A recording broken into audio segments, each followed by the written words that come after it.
రాధాకృష్ణ మొన్న నారా లోకేష్ గారి గురించి ఒక మాట అన్నాడు. అయ్యా నారా లోకేష్ గారు, రాష్ట్ర పరిస్థితి చాలా ఘోరంగా ఉంది, ఆర్థిక పరిస్థితి కూడా బాగాలేదు, మీరేంటి సినిమా క్రికెట్ చూడడానికి విదేశాలకు వెళ్ళాలా? చంద్రబాబు నాయుడు గారి క్రమశిక్షణ నీకు రాలేదా? ఏంది నీ విదేశీ పర్యటనలు? అనుకుంటే చాలు వెళ్ళిపోతున్నావు, ఏంటి నీ వ్యవహారం, ఎలా వెళ్తున్నావు అని చెప్పేసి ఆయన ప్రశ్నించాడు. ఆయన ప్రశ్నించే లోపు నేను వార్త చక్కలు కొడుతుంది. ఏదైతే Maharashtra deputy chief minister Ajit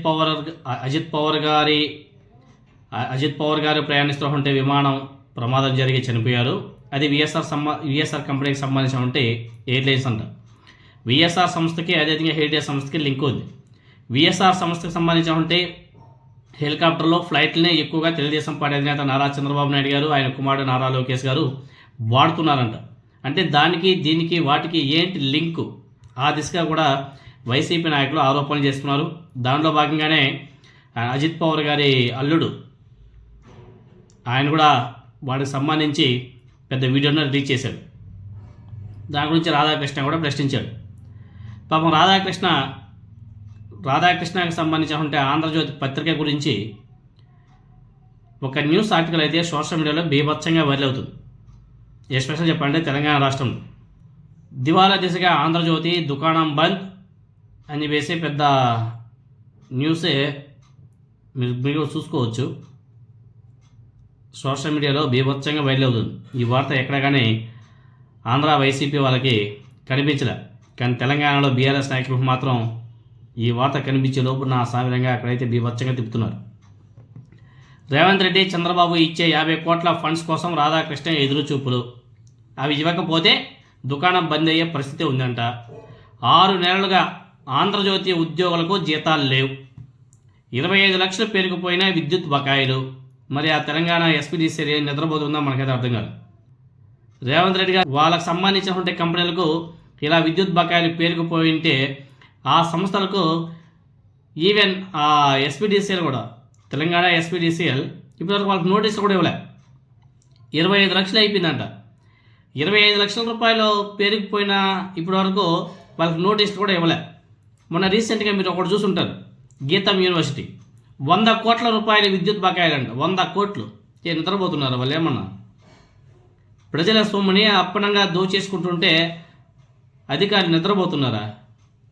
అంటే వాళ్ళకి ఫేవర్గా ఉన్నటువంటి సంస్థలు ఎన్ని కోట్లు అప్పులు చేసినా వాళ్ళకి ఎటువంటి నోటీసులు లేవు.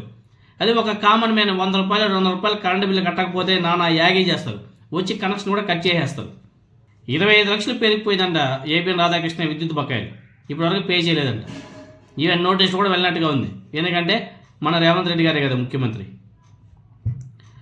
అందరికీ సంవత్సరం జీతం ఇచ్చి పంపించాలని డిమాండ్ చేస్తున్న ఏపీఎన్ ఉద్యోగులు, రోజుకి 2 కోట్ల నష్టంతో నడుస్తున్న ఆంధ్రజ్యోతి.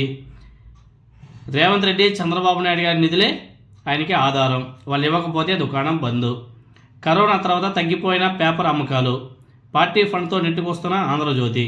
తెలంగాణలో 70% తగ్గిన ఆంధ్రజ్యోతి అమ్మకాలు. ఆఫీస్ మూసే యోచనలో రాధాకృష్ణ.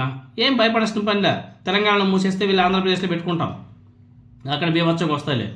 ఎందుకంటే ఈ కూటమి ప్రభుత్వం అధికారంలో ఉన్న రోజు ఆంధ్రజ్యోతికి ఎటువంటి డోకా లేదా ఆంధ్రప్రదేశ్లో పెట్టుకుంటే. అందులో భాగంగా విశాఖపట్నం ఆఫీస్కి 100 కోట్ల భూములు ఇచ్చిన చంద్రబాబు నాయుడు గారు. ఓహో, ఇవన్నీ కూడా ముందుగానే ప్లానింగ్లా?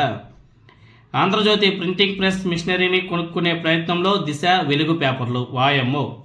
మరోవైపు రాధాకృష్ణ కుటుంబంలో కొడుకు, రెండవ భార్య మధ్యలో తీవ్ర ఆస్తి తగాదాలు. మొత్తానికి రాధాకృష్ణకి ఏదో వచ్చింది, టైం అనేది దగ్గర పడింది. తెలుగు రాష్ట్ర రాజకీయాల్లో ప్రధాన పత్రిక అయిన ఆంధ్రజ్యోతి త్వరలో మూతపడే అవకాశాలు కనిపిస్తున్నాయి. ఈ విషయంపై మరికొన్ని రోజుల్లో క్లారిటీ రానుంది. వివరాల్లోకి వెళితే రాధాకృష్ణ ఆంధ్రజ్యోతి పత్రిక దివాలా తీసిందని ఉద్యోగులు సైతం చర్చించుకుంటున్నారు. గత 6 నెలలుగా ఆంధ్రజ్యోతి ఉద్యోగులకు జీతాలు లేకపోవడం, దాదాపు 25 లక్షల విద్యుత్ బకాయిలు ప్రభుత్వానికి చెల్లించకపోవడం చూస్తుంటే ఆంధ్రజ్యోతి కథ ముగిసినట్లేనని ఉద్యోగులు ఆందోళన కూడా గురవుతున్నారు. జీతాల గురించి యాజమాన్యాన్ని నిలదీస్తే చంద్రబాబు నాయుడు గారు, రేవంత్ రెడ్డి గారు ఇచ్చే పార్టీ ఫండ్స్ కొన్ని రోజులుగా ఆగాయి. బడ్జెట్ సమావేశాల తర్వాత ఇద్దరు నాయకుల నుంచి 50 కోట్లు వస్తాయని రాధాకృష్ణ నచ్చజెప్తున్నట్టు సమాచారం. ఇప్పటికే తెలంగాణలో తన ఉనికి కోల్పోయిన ఆంధ్రజ్యోతి పత్రిక త్వరలో తెలంగాణ రాష్ట్రంలో దుకాణం మూసే అవకాశం ఉందని తెలుస్తుంది.